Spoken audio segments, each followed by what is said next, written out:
Serious? What is the best unexplained mystery? The 1962 Alcatraz escape.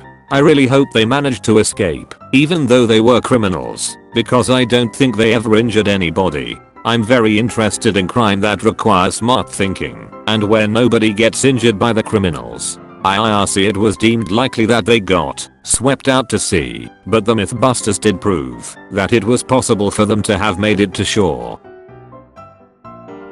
MH motherfreakin' 370. What the hell happened to that plane and all those people? I saw an article suggesting there could have been a fire under the cockpit that overcame the pilots and disabling a number of life safety systems, causing the plane to climb to an altitude not suitable for breathing while never dropping the oxygen masks. This would have killed everyone on board while keeping the plane aloft until it ran out of fuel and crashed in the vast expanse of the Indian Ocean. I vote for the Zodiac Killer. He left multiple cryptic messages, some of which never got decoded, but they never identified him. There's much debate as to what happened to him, and even how extensive the scope of his killings. I believe the FBI still has a reward on information leading to his arrest, but nobody has heard anything in decades. I've always agreed with the idea that he was just a wacko who wanted to be remembered, and that a lot of his cryptic stuff was actually just random bullshit to keep the investigation from ever ending. Orange Air. I was visiting friends in Vancouver, Canada in the autumn of 1999. At around 9 PM we stepped outside and soon tried to figure out what big bright sign or light was illuminating everything orange. To our amazement there was no lights of any kind. Then a neighbor came out and asked where the light was coming from. The haze, the fog, the air itself was absolutely glowing a greenish orange. Soon, others appeared, dog walkers coming back bewildered. We decided to take a walk and sure enough it was everywhere. We saw another neighbor waving their arms in the air as if it was smoke, but it was just as if the atmosphere, the air itself was simply electrified orange. About an hour later it wasn't too noticeable anymore, but for what it's worth, the sky, as in looking up to the clouds, was the most astonishing and strange electric blue I have ever seen in my life. Anyways, yes, there were enough reports to a local planetarium that it was mentioned on local radio stations. The experts on hand suggested the only known way this could happen is if some sort of meteor or meteor shower had zoomed through the sky and some sort of glow phenom can happen. However, they emphasized that they had detected no such meteors at all. Nobody else heard or saw anything about meteors from locals either.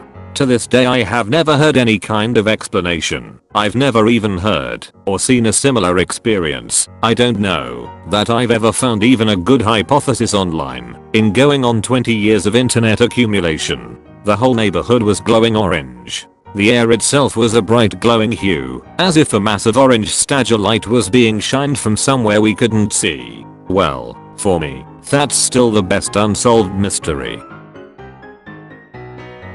There are hundreds of medieval artworks, paintings, drawings, and books that depict men, sometimes knights, fighting snails. Sometimes the snails are snail size, sometimes they are huge. Nobody has the faintest idea why or what these pictures mean. Sounds like medieval shitposting.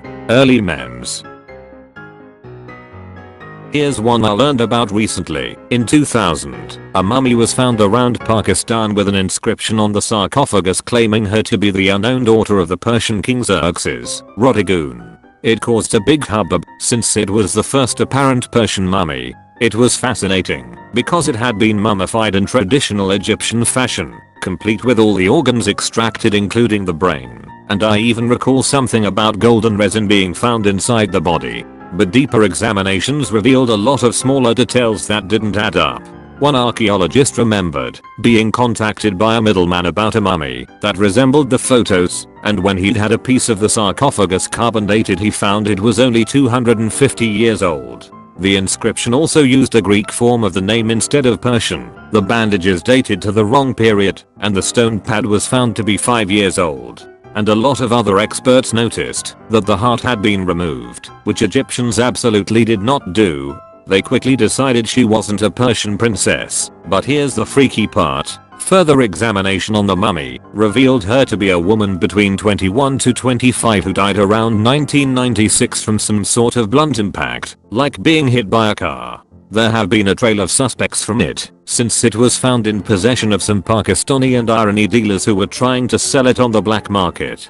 But no one knows the victim's identity, and we probably never will. The Hinterkaifeck murders. German farmer found footprints leading from the woods to his farm, but no footprints going back. Days later he was murdered along with his whole family. When they investigated the case in 2007, they came to the conclusion that the case will officially be unsolvable due to age of the crime, lack of or mistreated evidence, etc. However, they have a strong belief/theory on who did it, but out of respect to the living family, they will not name him. The dancing plague of 1518 was a case of dancing mania that occurred in Strasbourg in July 1518. Around 400 people took to dancing 4 days without rest, and, over the period of about 1 month, some of those affected collapsed, or even died of heart attack, stroke, or exhaustion. Historical documents, including physician notes, cathedral sermons, local and regional chronicles, and even notes issued by the Strasbourg City Council are clear that the victims danced. It is not known why these people danced, some even to their deaths. The disappearance of Terence Williams and Philippe Santos. Terence Williams and Philippe Santos went missing in 2004 and 2003, respectively, under similar circumstances in Naples, Florida. Both men were last seen being arrested by former Collier County Sheriff's Deputy Corporal Steve Calkins for driving without a license. He claims he changed his mind about both arrests and last saw the men after he dropped them at Circle K convenience stores. Actor Tyler Perry offered a $100,000 reward for any information leading to the location of the men or leading to an arrest in the case. Al Sharpton, of the National Action Network, and Ben Jealous, President and CEO of the NOCP, also joined Perry in raising awareness of the cause. It's 99% likely that the cop knows exactly what happened and most likely killed them, but without bodies they can't officially charge him with anything. He was fired over this though, so at least he's not a cop anymore. Disappearance of Asha Degree. She was a shy 9-year-old girl who randomly left her house around 2 AM on Valentine's Day, 2000, in pouring rain.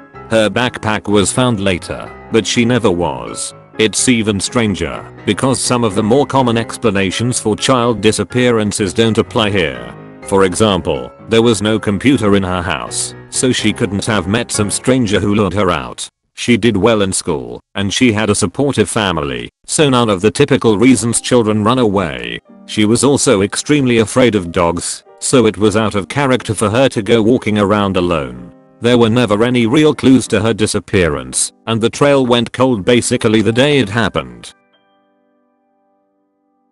The Somerton Man. The body of an unidentified man was found on Somerton Beach, South Australia in 1948. In his pocket, the man had a piece of a paper with the words Taman Shud printed on it, a Persian phrase meaning ended. After a police appeal, the book Rubaiyat of Omar Khayyam was handed in to police by a man who claimed it was put inside his car via an open window. This book had a piece of the final page torn, matching the paper from the Somerton Man. The back cover of the book had indentations from handwriting, believed to be a code.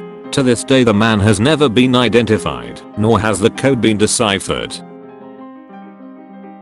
Coral Castle, Edleedskalnin. There's a little 25 minutes documentary on YouTube that shows what this guy did. He was 5 feet 2, under 100 pounds, and claimed he knew the secrets of the pyramids and Machu Picchu. This guy was lifting 20-ton blocks, and they say he had a sixth sense. Anytime someone tried to spy on him, he would know and stop working, and they'd only be able to see him just putzing around, not working. He died with his secrets. Coral Castle is still in Florida for people to visit. He made door out of an 11-ton boulder that was perfectly balanced on a pivot point that was so perfect a child could open it by pushing it with a finger. When they went to repair this door, it took 6 men and a 20-ton crane, I may have weight of crane wrong, to take it down, and they could not get the balance perfect again once they took it apart.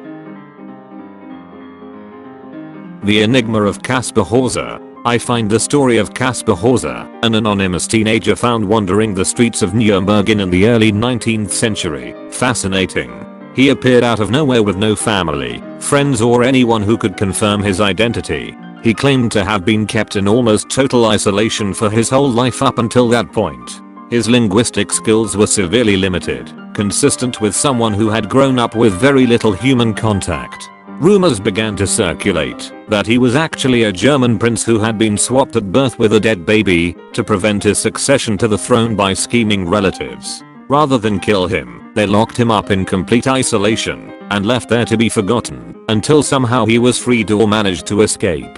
He attracted several wealthy sponsors over the course of his short life, but none were successful at solving the mystery of his origins. He died under suspicious circumstances, stabbed by an unknown assailant, 5 years after being found. Of course, he may have just been a deranged fantasist or attention seeker, who knows. Read the whole Wikipedia. It seems like there's ample evidence that he had some learning disabilities, but was possibly lying about his backstory and the threats on his life in order to make himself appear more interesting. I told this one before, but Rico Harris. He was a massive 6 feet 9 inch former Harlem Globetrotter basketball player who had drug issues earlier in his life, but had made a full recovery and was getting his life back on track. He was driving along California's Interstate I-5 from his home in Southern California to Seattle to live with his girlfriend. He was somewhere just north of Sacramento, exhausted, and told his girlfriend over the phone that he wanted to check out the mountains. All calls stopped since then. His car was found a couple days later by a patrolman near a rest stop in the mountains. A massive search was launched. No signs of him. The strangest part? A driver later reported seeing a massive 6 feet 9 inches individual wandering down the highway, just a mile from where the car was found. A week later, a search was relaunched. Massive size 17 footprints were found in the ground that were not there before. They were getting very close, and then nothing. No trace, no body, nothing. Where did Rico go the first time he disappeared? Where was he for an entire week? And where did he disappear to again? The fact that someone could disappear twice is what makes this so damn mystifying to me. The Campden Wonder in England, 1660. A 70-year-old man named William Harrison was walking a few miles to the next village when he disappeared. Later, they found his clothes covered in blood, including his hat which looked like it had been slashed open. Harrison's servant, John Perry, pleads guilty to the act and is executed along with his brother and their mother. 2 years later, William Harrison returns to his village alive, having found his way back to England on a ship from Portugal. The guy claims to have been sold into slavery in Turkey, but the story makes no sense because how would Turkish slavers get to England? And even then, why would they capture a frail old man to do slave labor? To this day, nobody has any idea why the servant confessed to murder they didn't commit, or what actually happened to Harrison. So I have a personal experience, sort of. My father had a coworker who was a great guy. Good at his work, fun to talk to, nobody had any complaints about him. He lived in an apartment right next to work, so the night watchman at the workplace would see him whenever he went out. So one night, he went out in his pajamas, talking on his cell phone, nodded at the watchman. The watchman didn't think much of it. After all, it's not all that weird to take a walk, even though it was quite late. He didn't think much of it. The watchman didn't see him come back, but he figured he missed him when he went on his bathroom break probably. But the guy didn't show up at work the next day. Someone from work went to check up, and he wasn't there. Nothing was disturbed. He was just gone. Everyone thought he had dropped dead, killed by thugs or an accident or some medical condition. The workplace filed a police report. Here's when it gets weird. It turns out, the guy had created a fake identity. Any credentials he had given were fake. The references he had given had never heard of him. The family address he'd given didn't exist. The police didn't find anything illegal in the apartment, but they didn't find anything that would give a clue as to who he was either. We moved away a few years ago, but I don't think the case was ever solved. It's definitely the best unexplained mystery that I've personally come across. Edit. To answer some questions, I don't live in the US, and there's no concept of witness protection here that I know of. My father was a pathologist at a women's hospital in a very small town and the guy worked as his technician. He definitely had some experience in the field before he joined. The job also wasn't a well-paid one as their many employees would quit quite frequently. The Legends of Nahanni Valley. It's a valley in Nahanni National Park in the NW Territory in Canada.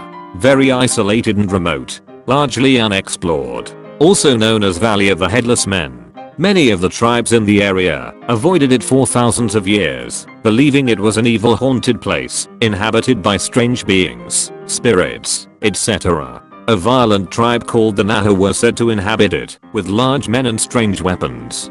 They liked to decapitate their victims. They mysteriously disappeared one day, never to be seen again. When the frontiermen, miners, etc. started coming in, many mysteriously ended up decapitated. Others just disappeared. It's long had reports of strange lights, UFOs, cryptids, living fossils. Overall a strange place, and interesting to read about. In Australia, in 2011, someone broke into a TV station and spent 4 hours flushing $100,000 down the toilet. Like and sub to not get anything.